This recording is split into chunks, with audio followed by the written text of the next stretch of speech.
The crystal spires of Nexus Prime reached toward 3 different suns that bathed the alien capital in shifting colors of gold and purple light.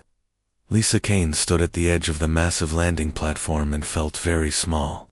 Ships from across the galaxy descended and rose around her like metal birds. Each vessel carried important aliens from the far corners of the Zetherian Empire. Grace Mitchell touched Lisa on the shoulder. Her master looked like any other human merchant, with her simple brown clothes and worn travel bag. Nothing about Grace suggested she was anything more than a trader hoping to make some deals with alien buyers. Lisa tried to copy her master and keep her face calm, but everything around them was so strange and beautiful that she could not help staring. The buildings seemed to grow from the ground like living things. Alien beings walked past them with skin that glowed or changed colors. Some had extra arms or eyes that moved in ways human eyes could not. A Zetherian official approached them. He was tall and thin with blue skin that sparkled like water. Her arms moved as he spoke, and his voice sounded like music mixed with metal scraping. The official looked at their papers, and then at them, with obvious disappointment. His eyes lingered on Lisa longer than felt comfortable. She knew what he was thinking. Humans were considered the weakest species in the galaxy. Most aliens thought they were barely smart enough to do simple work. Grace spoke to the official in perfect Zetherian language. Lisa understood some of it from her studies. But Grace sounded like she had spoken this language her whole life. The official seemed surprised that a human could speak so well, but he still treated them like they were not very important. They were given quarters in the lower levels of the diplomatic section. The rooms were clean but small. Lisa could tell they were meant for species that the Zetherians did not think much of. Grace did not seem bothered by this at all. As they unpacked their few belongings, Grace spoke quietly to Lisa about what they would see over the next few days. The Centennial Convergence happened once every 100 years. Representatives from every world in the Empire came to show their loyalty to the Empress and to celebrate Zetherian power. Lisa had studied the Empire in school, but seeing it in person was different. The Zetherians had ruled the galaxy for over 3,000 years. They had conquered hundreds of worlds and enslaved dozens of species. Their technology was advanced beyond what most species could imagine. Their military had never lost a major war. Grace reminded Lisa to be careful about everything she said and did. They were here as simple merchants, but many aliens would be watching them. Humans were still relatively new to galactic society, and most aliens did not trust them. The first official event was a welcome ceremony in the Grand Assembly Hall. Lisa had never seen anything so magnificent. The ceiling was a dome of living crystal that showed images of space above them. Thousands of aliens filled the vast room. Their voices created a sound like a waterfall mixed with singing. Lisa walked behind Grace as they found their assigned seats near the back of the hall. She tried not to trip over her own feet, but the floating walkways and shifting gravity fields made her feel dizzy. Other humans might have gotten used to such things, but Lisa still felt awkward around alien technology. As they made their way through the crowd, several alien groups turned to stare at them. Lisa heard whispers and soft laughter. She understood enough alien languages to know they were talking about how clumsy and primitive humans looked. A group of Zetherian nobles stood near the entrance to their seating section. Lisa recognized High Priestess Valthara from the briefing materials Grace had shown her. Valthara was beautiful in the way Zetherians measured beauty. Her skin was the color of deep ocean water, and it seemed to glow from within. 6 arms moved in graceful patterns as she spoke. Her voice carried clearly across the noise of the crowd. Valthara was telling a story about a human worker who had tried to fix a Zetherian machine and had broken it instead. The other nobles laughed at her description of how confused and helpless the human had looked. Lisa felt her cheeks grow hot with embarrassment, even though the story was not about her. Grace noticed Lisa's reaction and gave her a small look that meant she should control her emotions. Lisa took a deep breath and tried to remember her training. She was here to observe and learn. What these aliens thought about humans did not matter for their mission, but as they took their seats, Lisa could still hear Velthara and her friends making jokes about human weakness. They talked about how humans could barely survive on most worlds without help. They laughed about human technology being thousands of years behind everyone else. They wondered out loud why the Empire even bothered to let humans join Galactic Society. The ceremony began with music that seemed to come from the air itself. Lights danced across the crystal dome above them, showing scenes from Zetharian history. Lisa saw images of their first ships leaving their home world. She watched their armies conquering planet after planet. She saw the building of this very capital city on a world they had taken from its original inhabitants. Empress Thyera appeared on a platform that rose from the center of the hall. She was ancient, even by Zetharian standards, but her presence filled the enormous room. When she spoke, every alien in the hall fell silent. Her words were translated into hundreds of languages by machines built into every seat. The Empress spoke about the strength of the Empire and the wisdom of Zetharian rule. She talked about how they had brought order to a chaotic galaxy. She listed the worlds that had joined the Empire in the past century and the benefits those worlds had received. Lisa noticed that the Empress never mentioned the worlds that had been forced to join. She did not talk about the species that had been enslaved or the rebellions that had been crushed. The official history made everything sound peaceful and voluntary. During the speech, Lisa became aware that Velthara and her group had moved closer to where she and Grace were sitting. The High Priestess kept glancing in their direction and whispering to her companions. Lisa tried to ignore them, but she could feel their attention like cold wind on her back. When the ceremony ended, the aliens began to move toward the reception areas. Grace stood and smoothed her simple dress. She looked like she was trying to decide which group of potential customers to approach first. Lisa gathered their information packets and tried to look helpful and eager to please as they walked toward one of the smaller reception rooms. Velthara suddenly appeared in front of them. She had moved with the liquid grace that Zetharians were famous for. Her 4 eyes studied Grace and Lisa with obvious amusement. Velthara spoke in standard galactic language so that everyone around them could understand. She asked Grace if she was enjoying her first visit to the capital. Her tone suggested she already knew the answer and found it entertaining. Grace replied politely that she was honored to be there and hoped to learn much about Zetharian culture. She introduced herself as a simple merchant interested in trade opportunities. She presented Lisa as her apprentice who was eager to serve in any way possible. Velthara looked at Lisa with the kind of expression someone might use when examining an interesting but not very valuable object.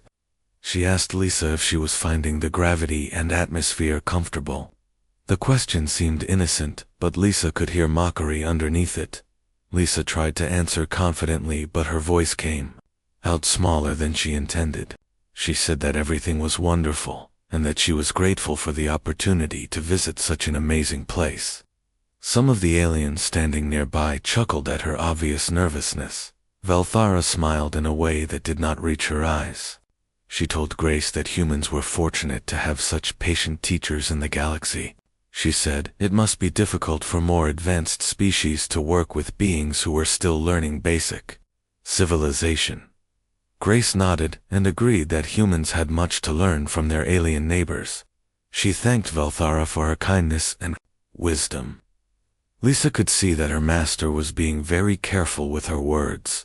The conversation ended when other aliens approached Velthara to pay their respects. Grace and Lisa moved away toward a quieter part of the reception area. Lisa felt like everyone was still watching them and judging them. Grace bought them drinks from one of the floating service platforms.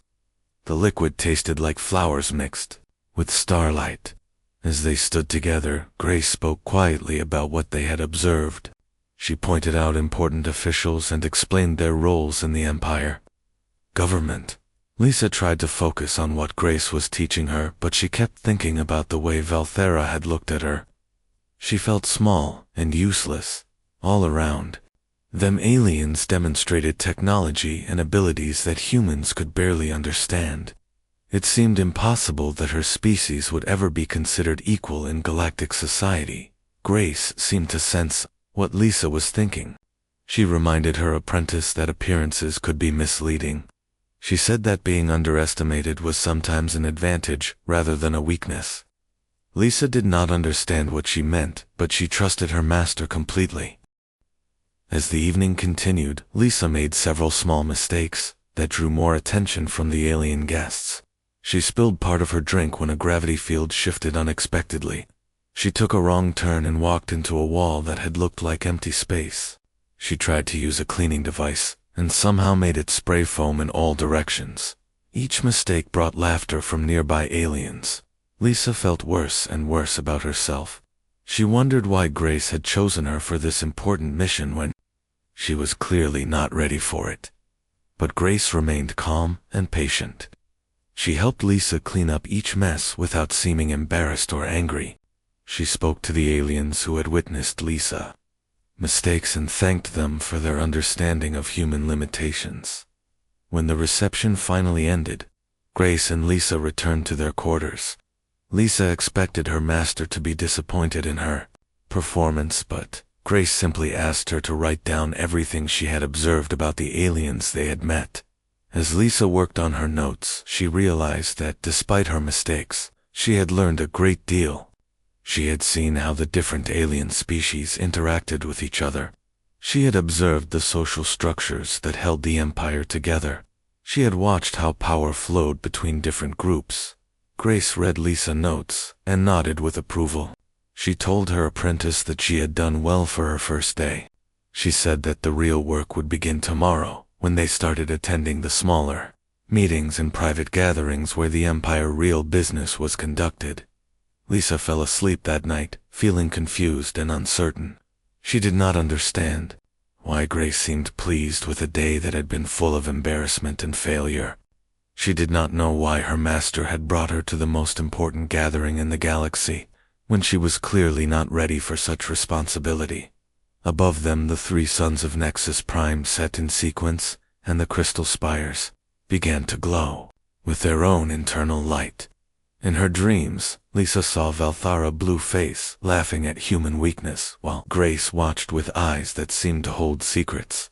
Lisa could not imagine. The second day of the convergence began with Lisa dropping a tray of ceremonial foods in front of a dozen alien ambassadors. The metal plates crashed against the crystal floor and sent sticky purple sauce across the feet of several important guests. The sound echoed through the breakfast hall like thunder.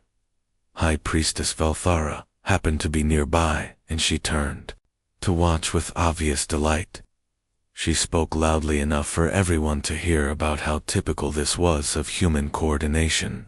Her friends gathered around to see the mess and to add their own comments about human clumsiness. Lisa knelt to clean up the spilled food, while trying to apologize to the aliens whose clothes had been stained. Grace appeared beside her with cleaning materials and helped without saying anything about the accident. But Lisa could see other humans in the hall looking embarrassed by her behavior. One of Valthara's companions suggested that humans should not be allowed to handle food service at important events. Another alien wondered out loud if humans had the mental capacity to learn proper etiquette. Valthara agreed that it might be kinder to give humans simpler tasks that matched their abilities. Grace responded to these comments by thanking the aliens for their patience and promising to provide better training for her apprentice.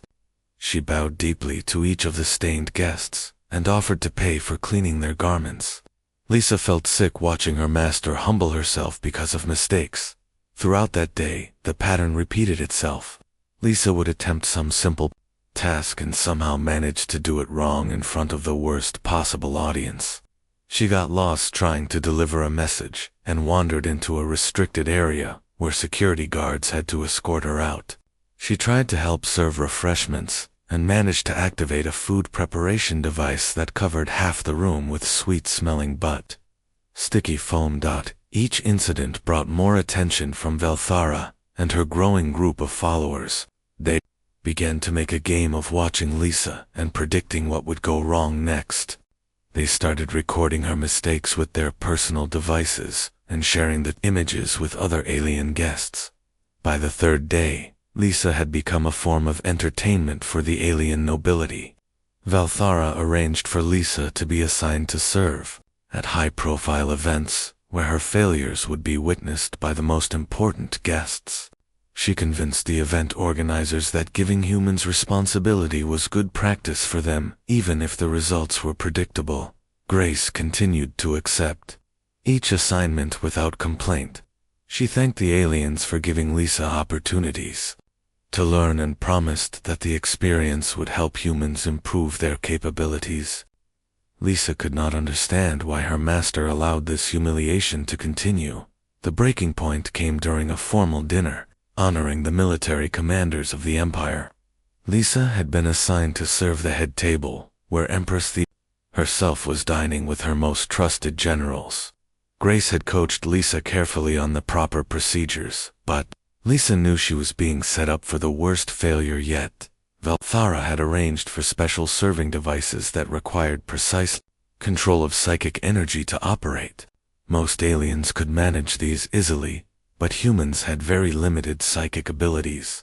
Lisa tried her best, but the floating trays wobbled and spun out of control whenever she attempted to direct them. The first tray she lost control of dumped an entire course of exotic soup onto General Crick's uniform. The hot liquid soaked through his decorative metals and left him dripping with orange sauce that smelled like rotting flowers. The general stood up with a roar of anger that silenced the entire dining hall. But before Crickson could speak, Valthara stepped forward, with expressions of concern and apology. She explained that humans simply could not help their primitive nature. She suggested that it was cruel to expect them to perform tasks beyond their natural limitations. Other aliens at the head table began to discuss the human problem as if Lisa was not standing right there, listening to every word. They talked about whether humans had enough intelligence to be considered truly sentient. They wondered if humans should be classified as clever animals rather than people. General Crickson proposed that humans might be useful as manual laborers if they were properly supervised. He said their physical strength was adequate even if their minds were limited. Another general suggested that humans could be bred for specific tasks like any other domestic creature. Empress Thiara listened to this discussion with interest, but did not offer her own opinion. Lisa stood frozen beside the ruined dinner service, while the most powerful beings in the galaxy casually discussed turning her species into livestock. Grace appeared at Lisa's side with cleaning materials and began to help remove the spilled food. She apologized repeatedly to General Crickson and offered to replace his uniform at her own expense. She promised that Lisa would receive additional training to prevent future accidents. Valthara suggested that perhaps it would be better to find Lisa work that was more suitable to human capabilities. She mentioned that her own household needed someone to clean waste disposal units and scrub floors. She offered to take Lisa as a servant if Grace was willing to give up her apprentice. The offer was made to sound generous, but Lisa understood it for what it was. Valthara wanted to own a human as a pet or toy. She wanted to demonstrate her power by reducing Lisa to the level of property. Grace considered the offer carefully before declining with polite gratitude. She explained that she was responsible for Lisa training and could not abandon that duty, even if other arrangements might be more practical. Lisa felt a moment of relief until she realized that her master's response made them both look weak. The dinner continued with Lisa assigned two simpler tasks, like carrying empty plates and filling water glasses. But even these jobs became sources of entertainment for the alien guests. They began to make requests designed to confuse her or to create opportunities for mistakes. One ambassador asked Lisa to bring him a glass of water, but used a dialect she did not understand. When she brought the wrong beverage, he acted offended and demanded to know why humans could not learn proper language. Another guest requested a specific type of food that did not exist just to watch Lisa search helplessly. Through the kitchen by the end of the evening, Lisa felt like she had been beaten. Her confidence was completely destroyed, and she could barely look at the alien guests without feeling shame. Grace guided her back to their quarters without speaking about what had happened. But the humiliation was not over. When they reached their rooms, they found that someone had left gifts for them. Lisa opened her package to find cleaning supplies and a collar designed for pet animals. Grace received a set of tools meant for teaching basic skills to mentally disabled children. Attached to each gift was a note from Velthara, expressing hope that these items would help them find appropriate roles in galactic society. The High Priestess suggested that humans would be happier if they accepted their limitations, rather than trying to compete with more advanced species. Lisa threw the collar across the room and began to cry. All her life she had dreamed of proving that humans deserved respect in the galaxy. She had studied alien languages and customs until she knew them better than most aliens did. She had trained her mind and body to be worthy of serving alongside her master. But none of that mattered when faced with the casual cruelty of beings who had decided humans were inferior. No amount of preparation or effort could overcome the prejudice of creatures who saw her species as amusing pets. Grace picked up the collar and examined it carefully. She asked Lisa what she had learned from watching the alien guests over the past few days. Lisa was too upset to think clearly about lessons or observations. Grace pressed her apprentice to focus on what she had seen rather than what she had felt. She asked Lisa to describe the relationships between different alien species and how power flowed through the Empire's social structure. Gradually, Lisa began to realize that she had observed important things, even while being humiliated. She had seen which aliens gave orders and which ones followed. She had noticed how quickly some species turned on others when it was advantageous.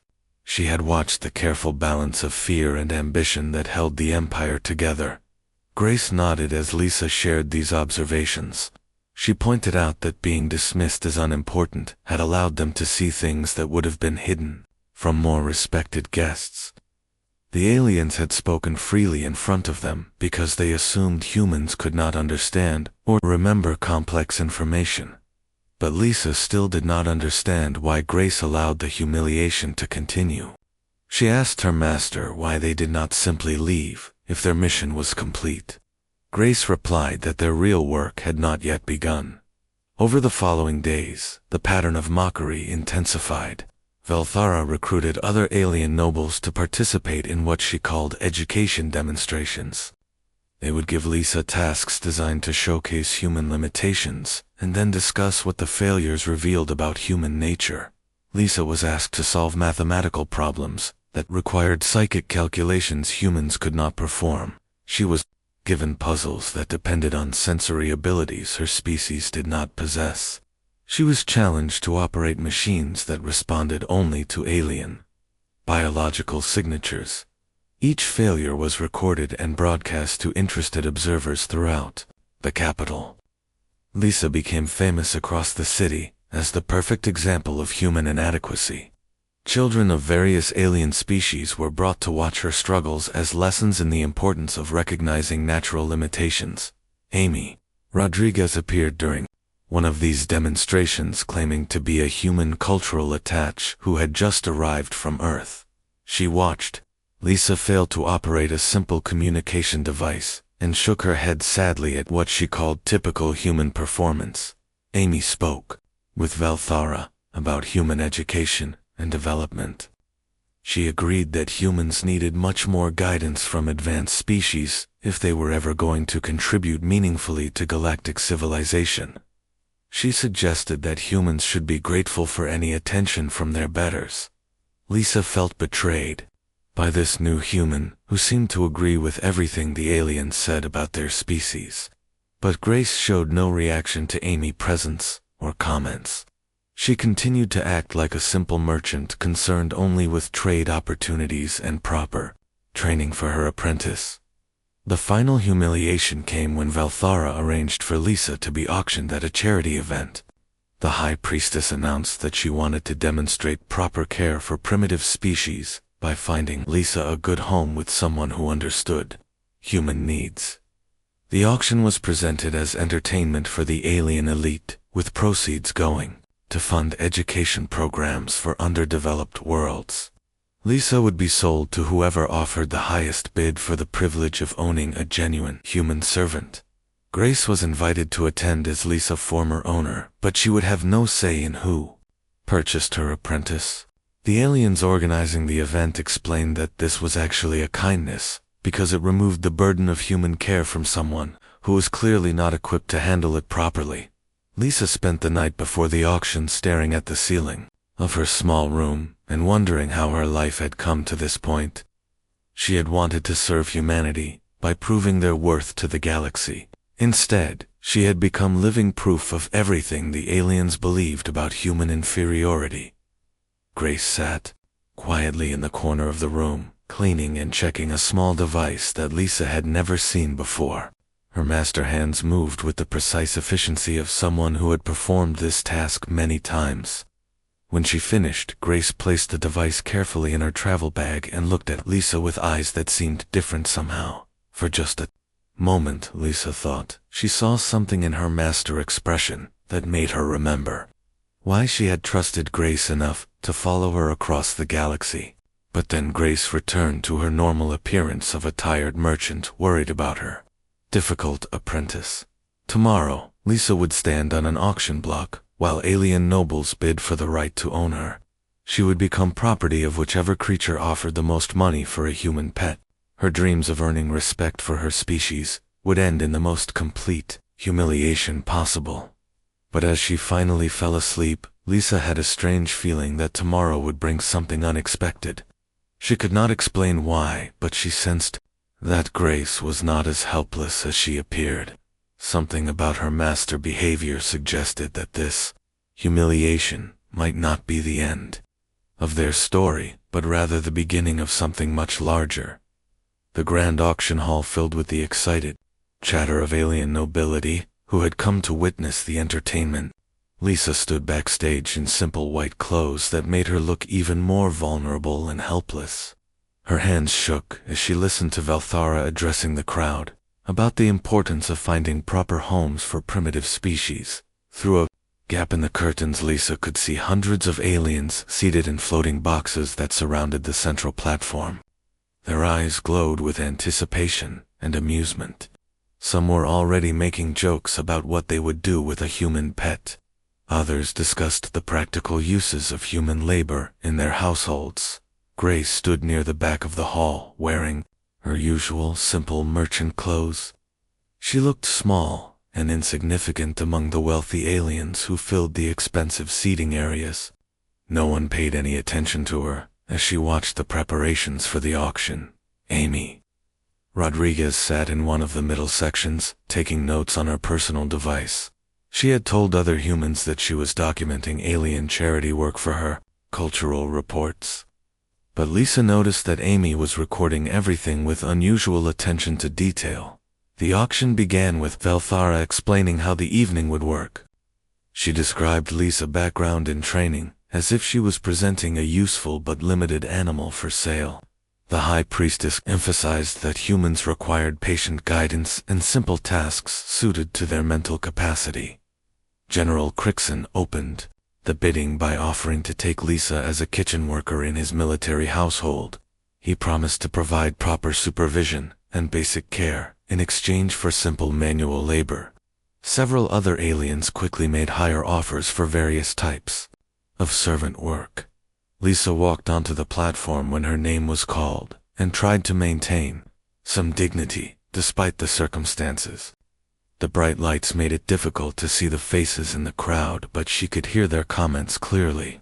They discussed her physical condition and estimated her useful working lifespan.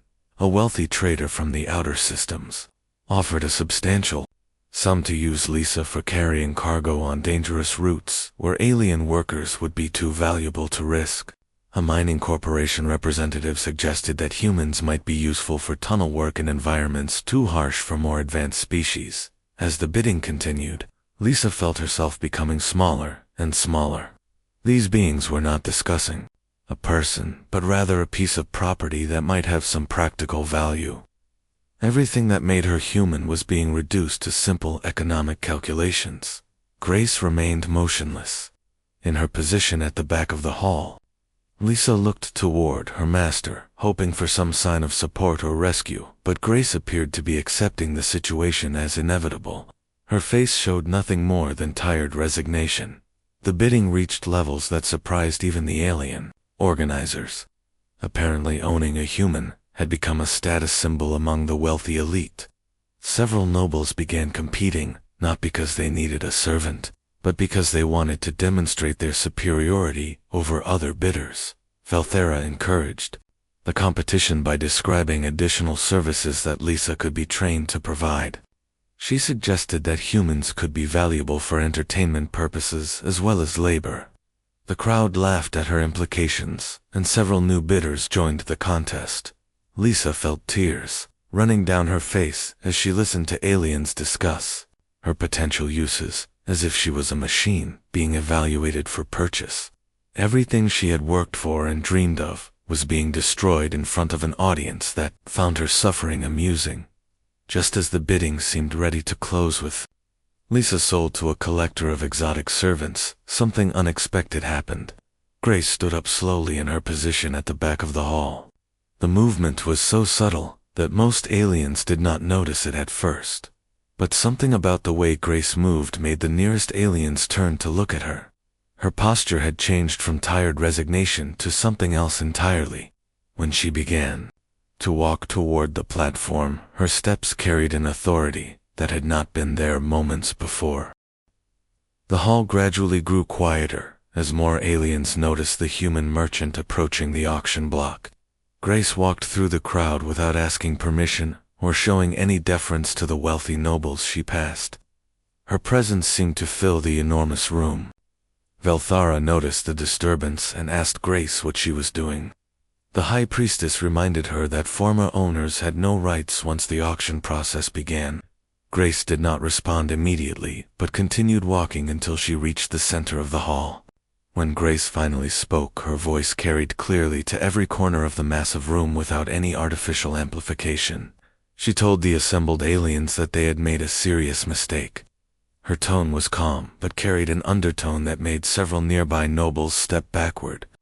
Grace identified herself by her true name and rank.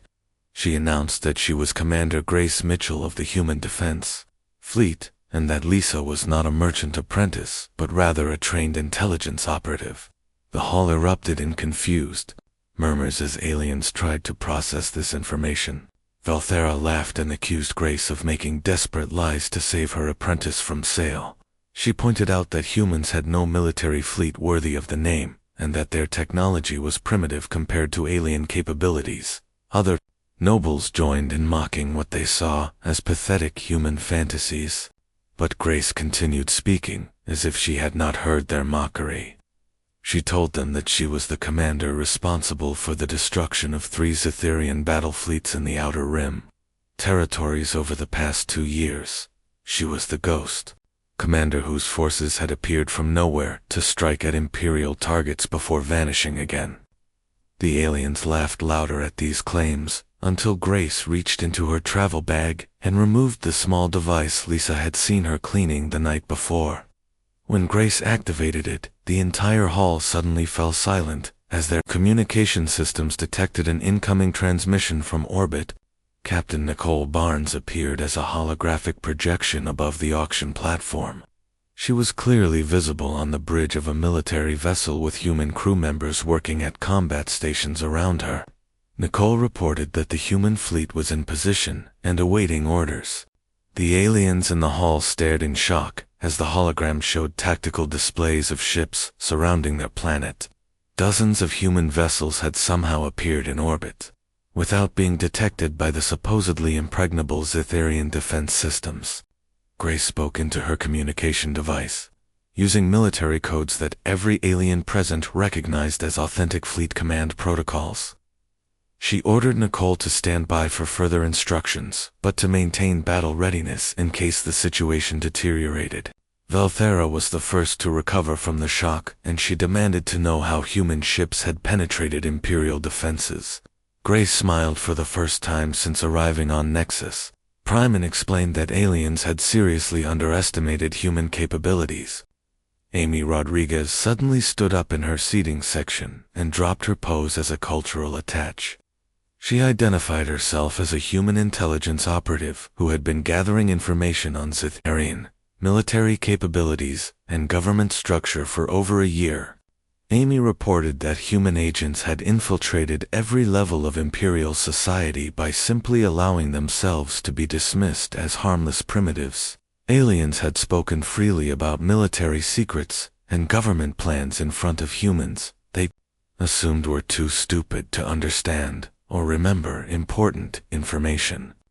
General Crixon demanded to know how many human spies were operating in the capital. Amy smiled and activated a signal device that caused dozens of other humans throughout the hall to reveal their true identities. Servants and laborers and cultural workers all stood up and showed military identification. Grace told the shocked aliens that humanity had been preparing for this moment for years. While they had amused themselves by mocking human weakness, human forces had been studying alien technology and developing countermeasures. The Empire had taught humanity everything they needed to know about Zitharian vulnerabilities. The Empress security forces finally responded to the crisis by surrounding Grace and demanding her surrender. But Grace warned them that any hostile action would trigger an immediate military response from the fleet in orbit. She reminded them that human ships were already positioned to strike at critical infrastructure targets. Valthera tried to regain control of the situation by calling for Imperial reinforcements to deal with the human threat. But Grace calmly informed her that communication with Imperial military bases had been disrupted by selective targeting of relay stations throughout the system. Grace walked onto the auction platform and helped Lisa down from the block where she had been displayed for sale. She told her apprentice that their mission was complete and that it was time to show the galaxy what humans were really capable of. Lisa stared at her master in amazement, as everything she thought she knew about their situation suddenly changed. Grace was not a simple merchant trying to protect her apprentice, but rather a military commander who had been planning this confrontation from the beginning. The aliens in the hall began to understand that they were not witnesses to an auction, but rather hostages in a carefully planned operation. Grace had used their own prejudices against them by allowing them to see exactly what they expected to see, until it was too late to respond effectively. Grace addressed the crowd and explained that humanity was not asking for war, but rather for respect. She told them that the humiliation of Lisa had been the final insult that convinced human leadership to act. The Empire had demonstrated that they would never willingly accept humans as equals, but Grace also offered the aliens a choice. They could recognize human rights and begin negotiations for a new relationship based on mutual respect, or they could continue to treat humans as inferior and face the consequences of that decision. General Crixon refused to negotiate with what he called terrorist criminals. He ordered his security forces to arrest all the humans in the hall, regardless of the consequences. But when his troops moved to comply, they found that their weapons had been disabled by hidden human technology. Amy explained that human infiltrators had spent months mapping every security system in the capital and learning how to neutralize them when necessary. The Empire had been so confident in their superiority that they had never considered the possibility of human sabotage. Grace gave the aliens 1 hour to contact their government and arrange for proper diplomatic discussions. She warned them that failure to respond appropriately would force humanity to take more direct action to protect their interests. The hall erupted in chaos as aliens tried to contact their superiors and coordinate a response to the unprecedented situation. But many of their communication systems remained disrupted, and those that worked carried conflicting orders from different levels of government. Valthera approached Grace with a mixture of fear and anger. She demanded to know what humans really wanted and whether this was an attempt to conquer the Empire. Grace replied that conquest was not the goal, but rather recognition of human dignity. Grace explained that humans had learned to survive by being underestimated, but they were tired of hiding their true capabilities. The galaxy would have to adjust to the reality of human power whether they liked it or not. Lisa finally found her voice and asked Grace why she had allowed the humiliation to continue for so long when she had the power to stop it at any time. Grace replied that sometimes it was necessary to let enemies reveal their true nature before responding to their actions. The hour deadline approached, with no coherent response from the Imperial government. Different alien factions were sending contradictory messages, and it became clear that the Empire leadership was paralyzed by the unexpected crisis. Grace activated her communication device and spoke to Captain Barnes in orbit. She told Nicole to begin the next phase of the operation. Above them in space, human ships began moving toward their assigned targets throughout the Zithrian system. The aliens in the hall watched in horror as displays showed human forces approaching critical infrastructure throughout their home system. Everything they had believed about human weakness and alien superiority was crumbling before their eyes. Grace looked at Lisa and told her that their real education was about to begin. The apprentice was going to learn how humans fought when they stopped pretending to be helpless. The galaxy was about to discover what happened when they pushed humanity too far. The first strike came without warning as human ships targeted the primary communication hub that connected Nexus Prime to the rest of the Empire. The massive crystal tower that had stood for 1,000 years simply vanished in a flash of white light. Across the capital city, backup systems tried to compensate, but found themselves blocked by viruses that human agents had planted months earlier. Grace stood calmly in the auction hall while alarms screamed throughout the building. Around her, alien nobles shouted conflicting orders and demands that no one seemed able to follow. Their confident superiority had evaporated in moments when, faced with technology they had not known humans possessed. Lisa watched her master coordinate the operation through her communication device with the efficiency of someone who had planned every detail. Grace spoke in clipped military language to commanders throughout the human fleet. Each ship had specific targets and timing that would maximize the psychological impact of their strikes. General Crixon tried to rally the Imperial forces but discovered that his authority meant nothing when he could not contact his troops. The human attack had not targeted military bases directly, but rather the infrastructure that allowed the Imperial government to function. Without communication and transportation, the mighty Zithrian military was reduced to isolated units with no coordination. Amy Rodriguez produced a portable holographic projector and activated a map showing the current state of the Zithrian Empire.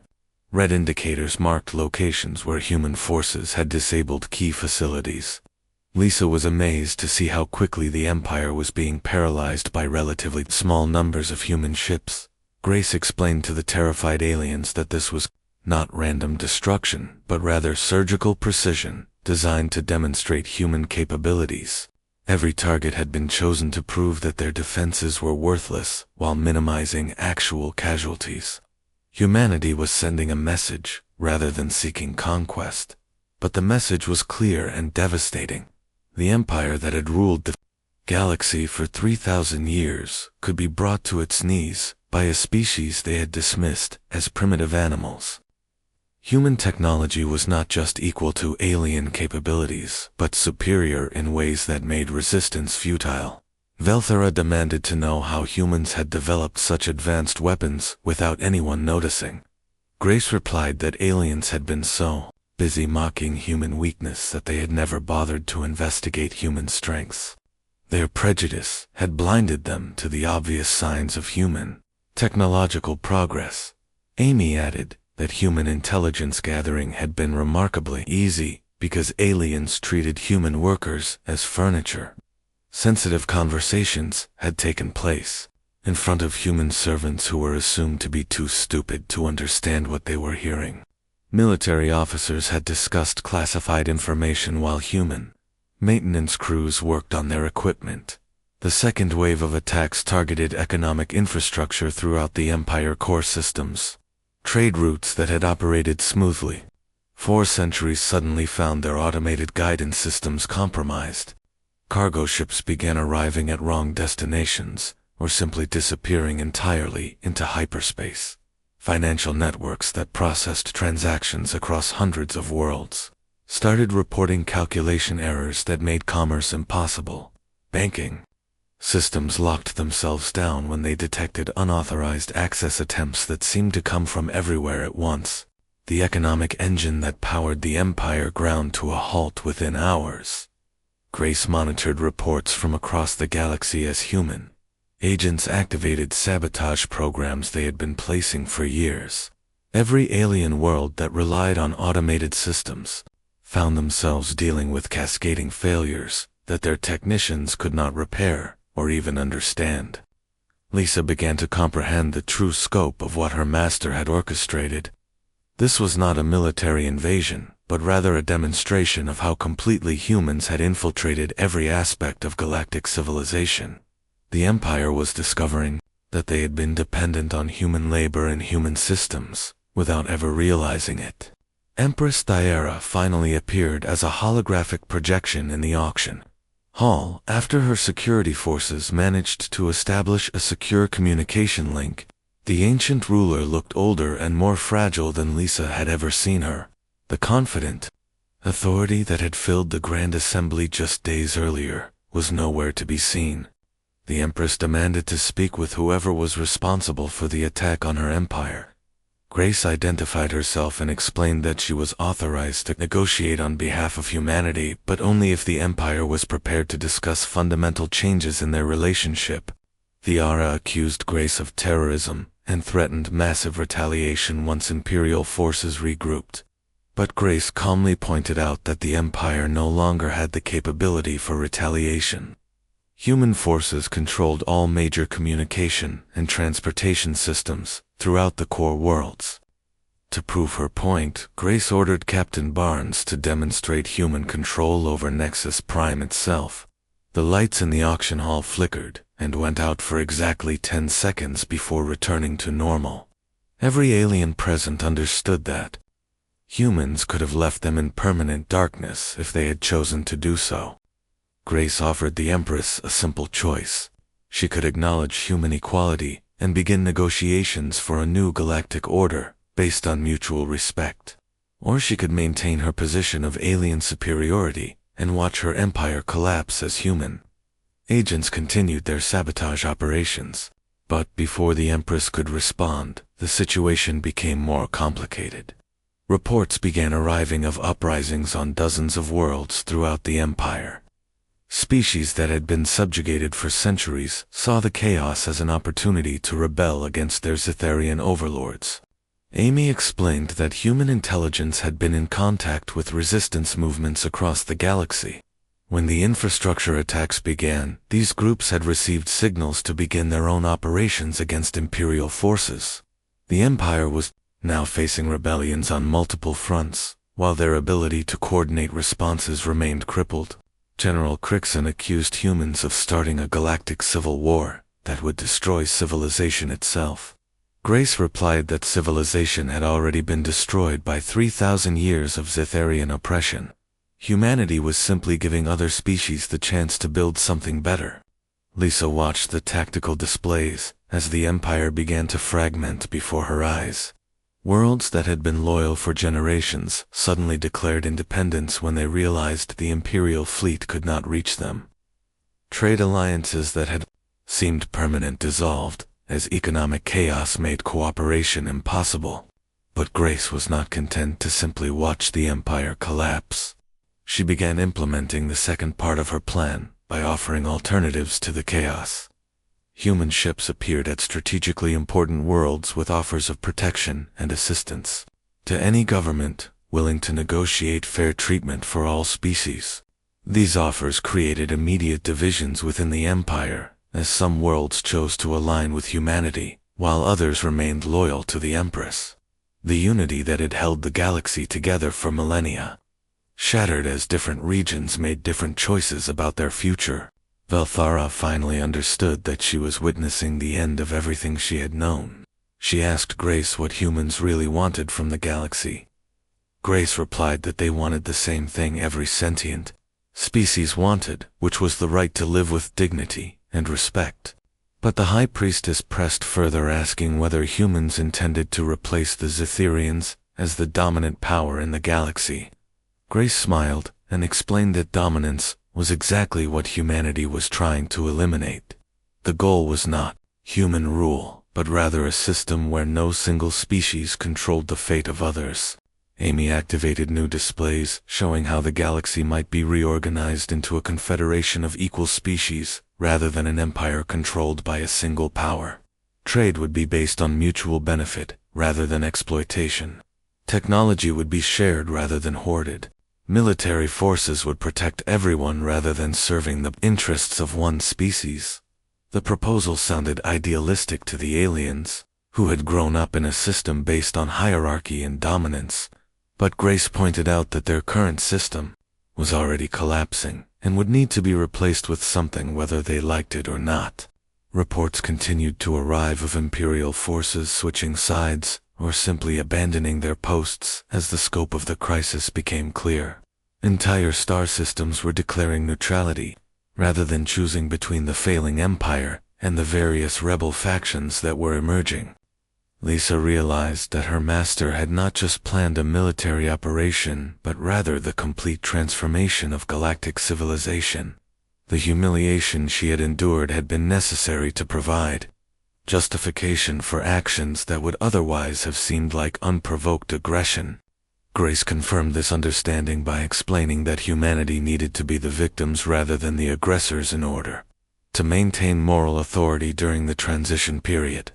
The galaxy had to see that humans were responding to injustice rather than seeking conquest. The Empress made one final attempt to rally her forces by offering major concessions to humanity in exchange for ending the attacks. She promised equal representation in imperial government and an end to discriminatory policies against humans and other species. But Grace rejected these offers as too little and too late. She pointed out that the Empire had already lost the ability to govern effectively, and that patching the existing system would not address the fundamental problems that had led to this crisis. As the day progressed, it became clear that the Zetherian Empire was splitting into two hostile factions. Worlds closer to the core systems remained loyal to the Empress, while outer regions began forming their own governments, or joining the human-sponsored Confederation. Military forces found themselves divided as officers chose different sides based on their personal beliefs about the future of galactic civilization. Some units remained loyal to traditional imperial authority, while others defected to join the growing rebellion. Grace monitored these developments with satisfaction as her plan achieved exactly the results she had intended. The empire that had seemed unshakable that morning was fragmenting into manageable pieces that could be dealt with separately. But she also began preparing for the next phase of the operation as it became clear that some imperial factions would never accept the new reality. The transformation would not be complete until the old system was entirely dismantled and replaced with something better. Lisa asked her master, what would happen to aliens like Velthara, who had been so confident in their superiority just hours earlier? Grace replied that they would have to learn to live in a galaxy where being superior to others was no longer considered a virtue. The High Priestess stood nearby listening to human plans for reshaping the galaxy and slowly understanding that her world had changed forever. The casual cruelty she had displayed toward Lisa now seemed like the action of someone from a different era entirely. As night fell over Nexus Prime, the crystal spires no longer glowed with the confidence of eternal empire. Instead they flickered uncertainly as backup power systems struggled to maintain basic functions. The capital of galactic civilization had become just another city trying to survive in a rapidly changing universe. Grace told Lisa that their education was far from over. Tomorrow they would begin the real work of building something better from the ruins of what had come before. The apprentice was about to learn that destroying an empire was much easier than creating a just society to replace it. 3 months after, the empire split, the galaxy had become a much more dangerous place. Empress Diara controlled the core worlds with an iron grip made desperate by her reduced circumstances. Her remaining forces struck out randomly at any target they could reach, while proclaiming that Cytherian superiority would be restored through strength and determination. Lisa stood on the bridge of the human flagship, watching tactical displays that showed the current state of galactic civilization. The outer systems had formed a loose confederation that included dozens of species working together for mutual protection.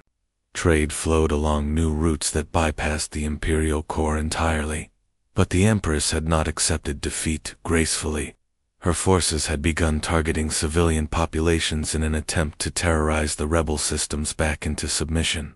Refugee ships fled the core worlds, carrying stories of mass deportations and collective punishment for any sign of disloyalty. Grace reviewed intelligence reports from Amy and other human agents who remained embedded throughout the fractured empire. The situation was worse than most people realized, because the Empress had decided that if she could not rule the entire galaxy, then no one else should be allowed to prosper either. Imperial scientists were developing biological weapons designed to target specific species that had joined the Confederation. Military commanders spoke openly about rendering entire worlds uninhabitable rather than allowing them to remain independent. The dying empire was preparing to take as much of the galaxy down with it as possible. Lisa had grown into her role as Grace, second in command during the months of crisis management. She coordinated relief efforts for refugee populations, while helping to establish defensive agreements between worlds that had never cooperated before. Her experience being humiliated by alien nobles had taught her to understand the fears of species that had always been considered inferior. The Confederation was fragile because it brought together beings who had spent centuries being taught to distrust each other. Many alien species still believed that humans were manipulating them for their own benefit. Others worried that the human-led alliance was just another form of empire with friendlier rhetoric. Grace worked constantly to address these concerns by demonstrating that humanity had no interest in domination.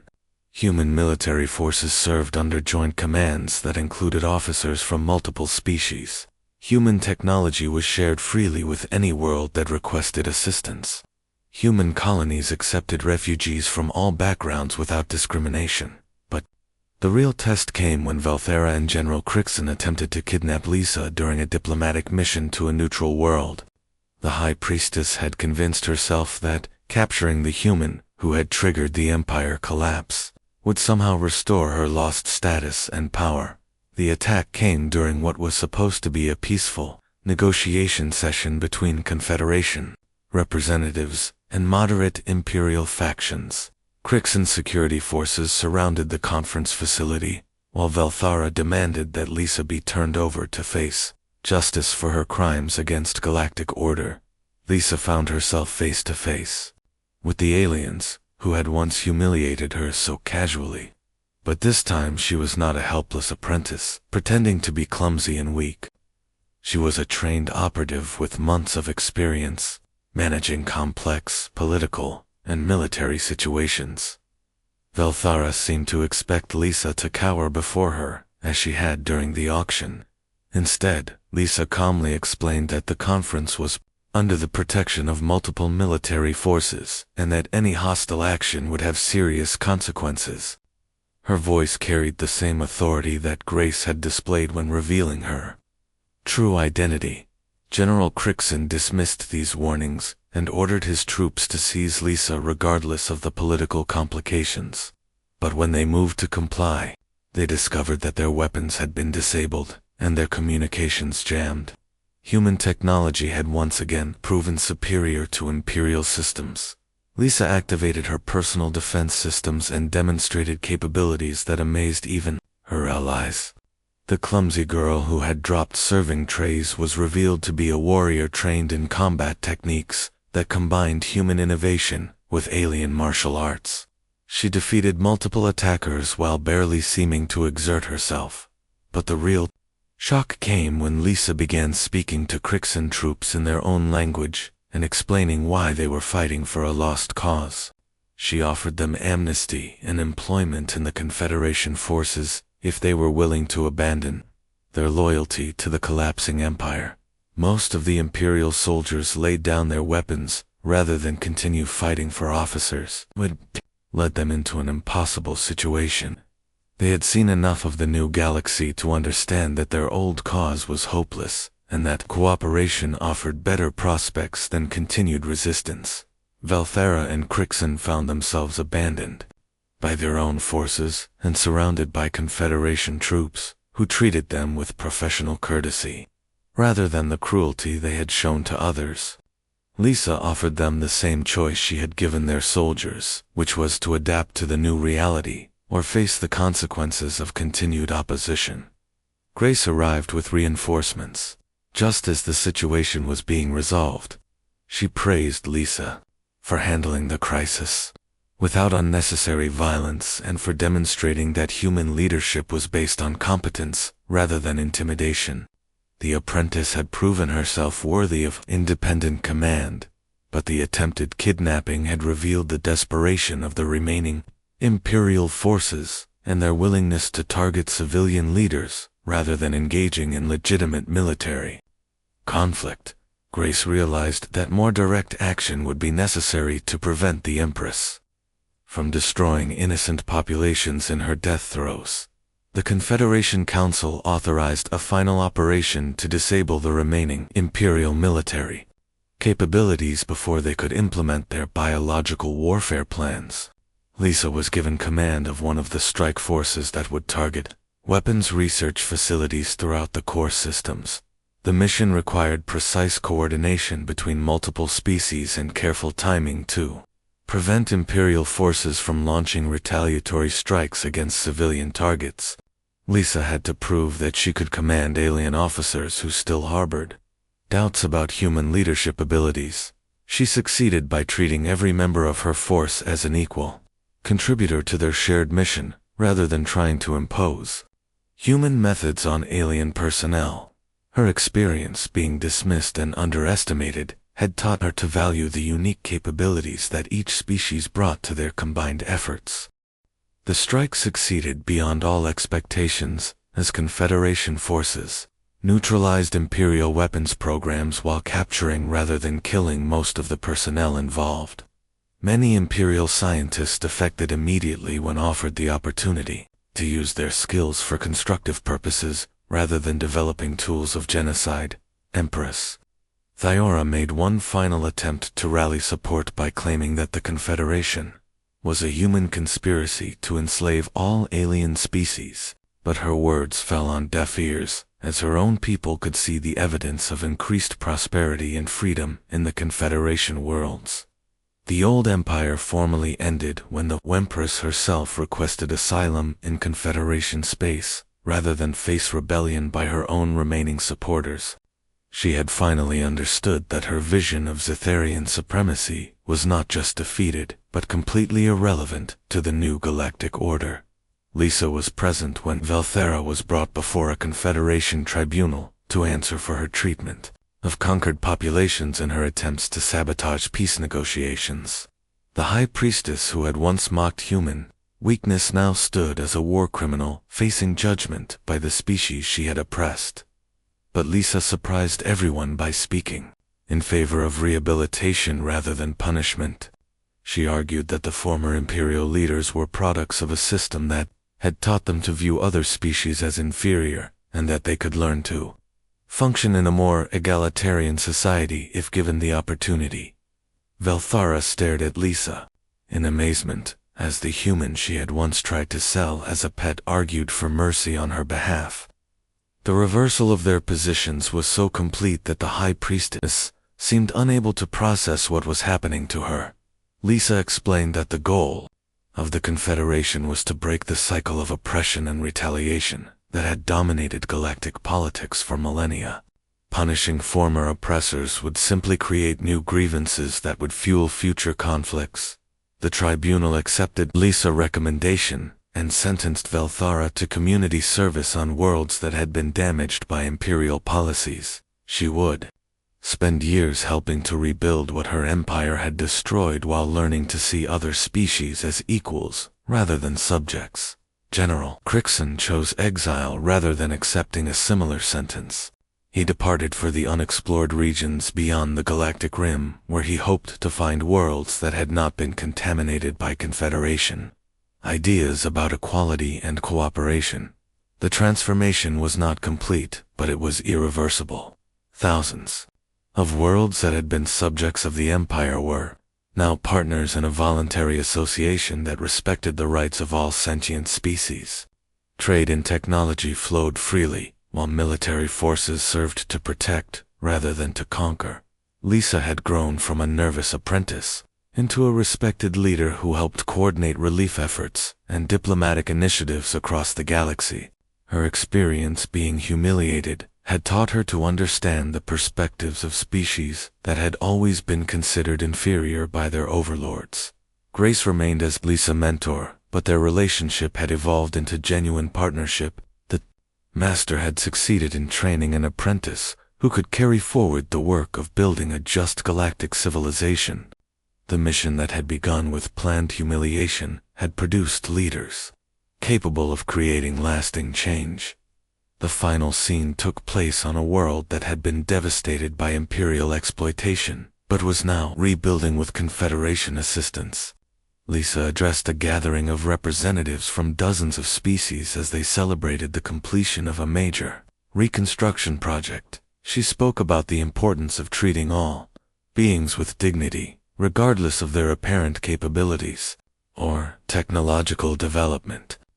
She reminded her audience that strength came from cooperation rather than domination, and that true security required justice for everyone. As Lisa finished her speech, she noticed a small group of Zetherian refugees who had recently arrived on the world seeking asylum from the chaos in the former core systems.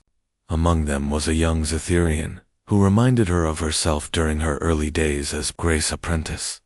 Lisa approached the refugees and offered assistance in finding housing and employment opportunities. She spoke to them in their own language and assured them that the Confederation welcomed anyone willing to contribute to their shared prosperity. The young Zetherian asked Lisa why humans were helping former enemies who had treated them so badly. Lisa replied that holding grudges was a luxury that no one could afford if they wanted to build a better future for their children. Grace watched from a distance as her former apprentice demonstrated the wisdom that came from understanding both strength and weakness. The galaxy had learned that those who mocked others for their apparent limitations might find themselves facing consequences they had never imagined. But more importantly, the galaxy had learned that true strength came from lifting others up rather than putting them down.